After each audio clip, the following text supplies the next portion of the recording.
Hello everyone, we're on day 28. We're going to start today with Genesis 49 verse 1. Then Jacob called his sons and said, "Gather around and I will tell you what will happen to you in the days to come. Come together and listen, sons of Jacob, listen to your father Israel.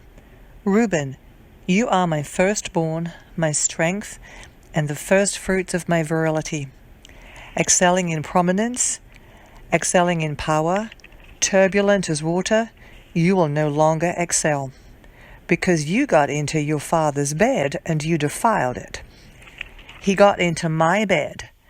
Simeon and Levi are brothers.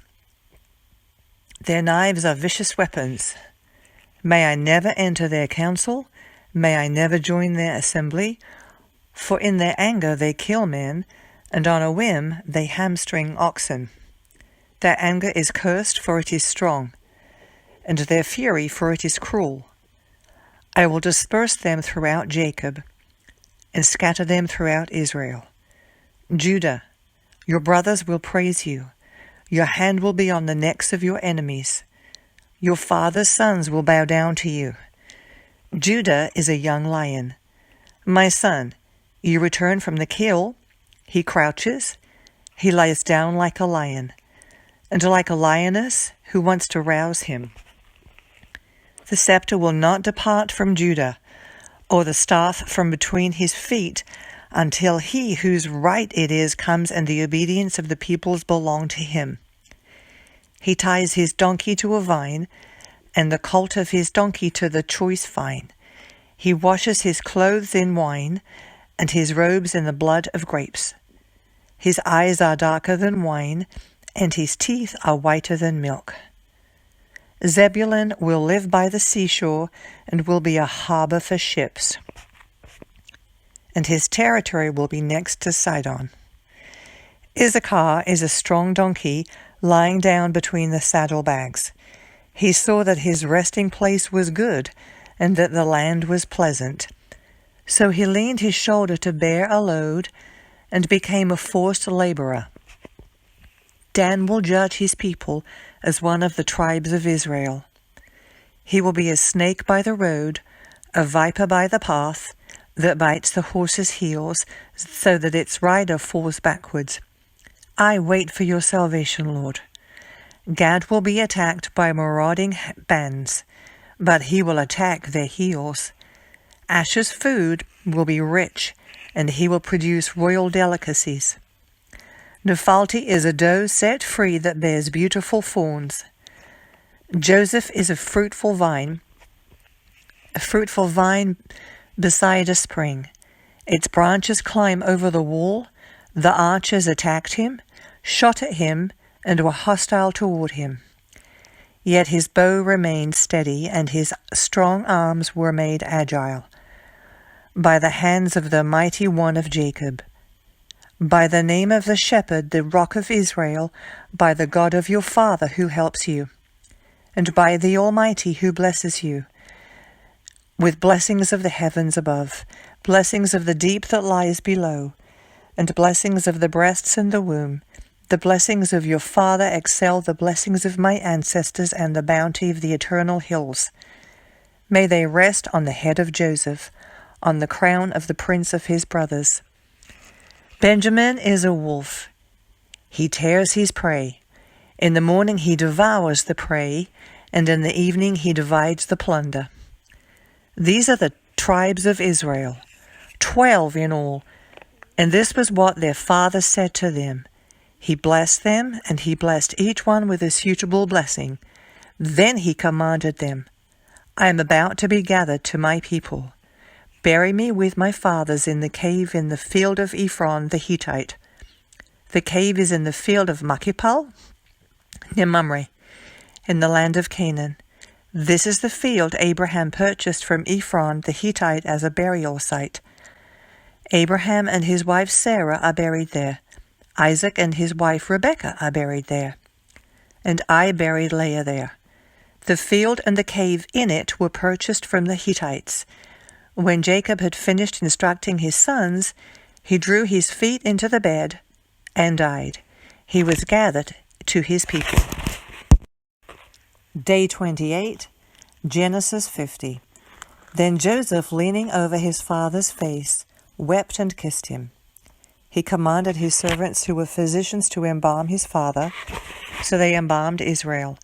They took 40 days to complete this, for embalming takes that long, and the Egyptians mourned for him 70 days.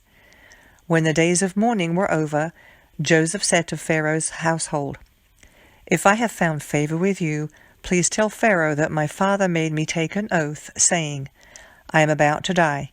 You must bury me there in the tomb that I hewed out for myself in the land of Canaan. Now let me go and bury my father, then I will return.' So Pharaoh said, 'Go and bury your father in keeping with your oath.' Then Joseph went to bury his father, and all Pharaoh's servants, the elders of his household, and all the elders of the land of Egypt went with him, along with all Joseph's household, his brothers and his father's household. Only their children, their sheep, and their cattle were left in the land of Goshen. Horses and chariots went up with him. It was a very impressive procession. When they reached the threshing floor of Atad, which is across the Jordan, they lamented and wept loudly. And Joseph mourned 7 days for his father. When the Canaanite inhabitants of the land saw the mourning at the threshing floor of Atad, they said, 'This is a solemn mourning on the part of the Egyptians.' Therefore the place is named Abel Mizraim. It is across the Jordan. So Jacob's sons did for him what he had commanded him. They carried him to the land of Canaan and buried him in the cave at Machpelah, in the field near Mamre, which Abraham had purchased as a burial site from Ephron the Hittite. After Joseph buried his father, he returned to Egypt with his brothers and all who had gone with him to bury his father. When Joseph's brothers saw that their father was dead, they said to one another, 'If Joseph is holding a grudge against us, he will certainly repay us for all the wrong we caused him.' So they sent this message to Joseph. 'Before he died, your father gave a command. Say this to Joseph, "Please forgive your brother's transgression and their sin, the wrong they caused you. Therefore, please forgive the transgression of the servants of the God of your father." Joseph wept when their message came to him.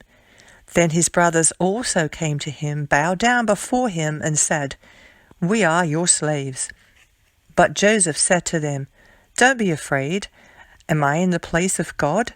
You planned evil against me. God planned it for good to bring about the present result, the survival of many people. Therefore don't be afraid. I will take care of you and your little ones." And he comforted them and spoke kindly to them. Joseph and his father's household remained in Egypt. Joseph lived 110 years. He saw Ephraim's sons to the 3rd generation. The sons of Manasseh's son Machir were recognized by Joseph. Joseph said to his brothers, "I am about to die, but God will certainly come to your aid and bring you up from this land to the land he promised Abraham, Isaac, and Jacob." So Joseph made the Israelites take an oath. "When God comes to your aid, you are to carry my bones up from here." Joseph died at the age of 110. They embalmed him and placed him in a coffin in Egypt. Day 28, Psalm 17, verses 1 through 5. Lord, hear a just cause. Pay attention to my cry. Listen to my prayer from lips free of deceit.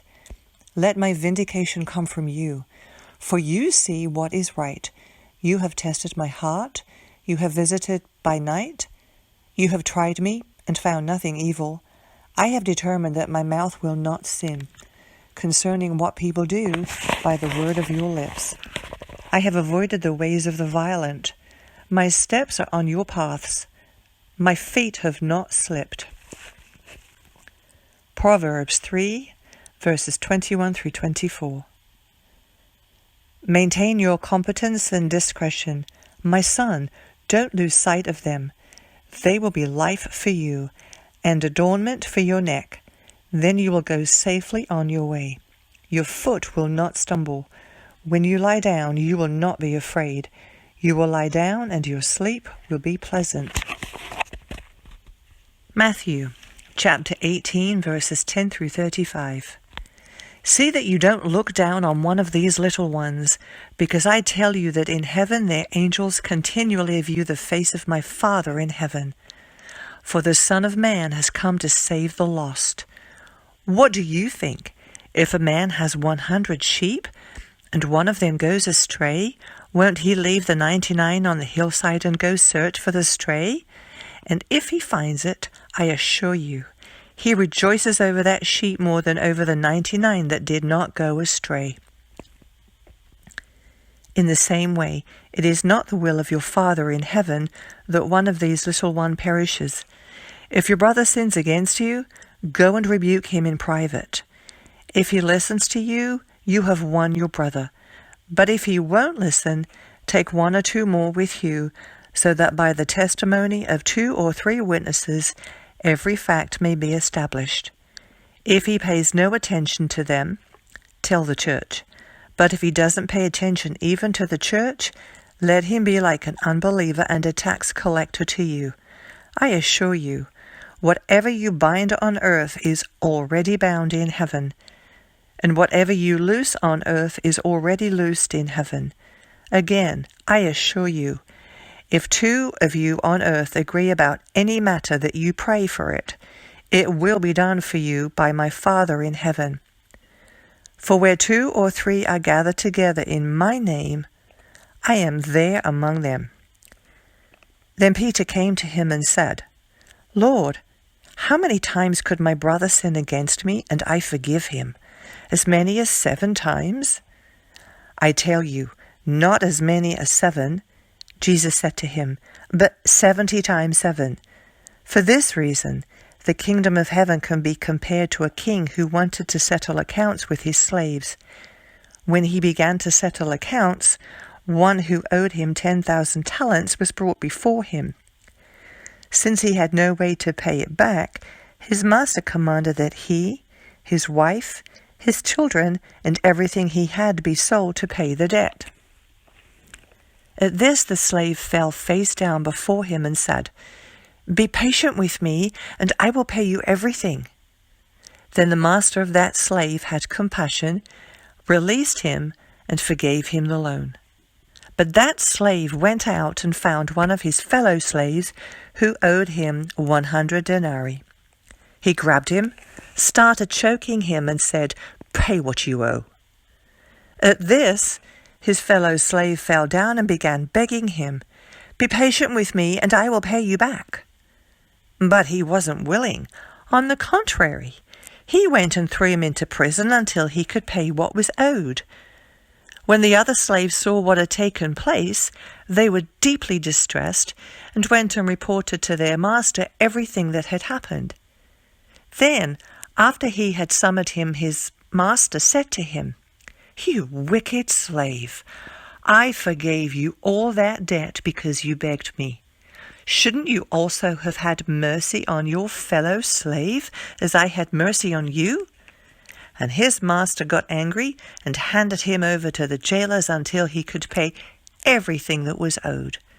So my heavenly Father will also do to you if each of you does not forgive his brother from his heart.